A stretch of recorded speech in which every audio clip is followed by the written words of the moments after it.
In today's video, I'll teach you how to fix Android Auto not working. So if Android Auto is not working, there might be various reasons behind it.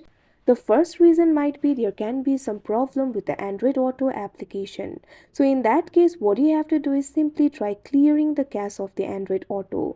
For that, what you have to do is launch open settings on your device. You can see over here settings has been opened. Tap on this option apps. Now after you do that, you'll be led to the apps interface. Tap on this option see all apps. Now you'll be able to see all the application over here.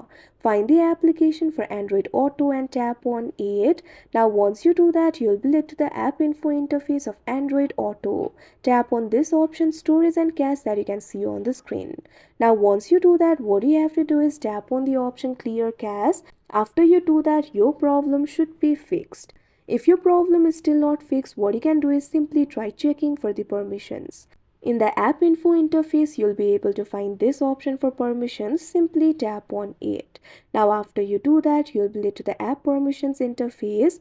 Make sure to allow all these permissions. If the permission is not allowed, simply tap on that particular permission. After you do that, tap on this option allow only while using the app. Now after you do that, your problem should be fixed. If your problem is still not fixed, what you can do is simply try restarting your device. For that, what you have to do is long press on the power button. Now tap on the option restart and your device will be restarted. Also try restarting your car infotainment system. Turn the car off, open the door and wait a minute. After you do that, your problem should be solved. The most common cause can be a faulty or charge only cable. So make sure to use the original cable or a known high quality data cable.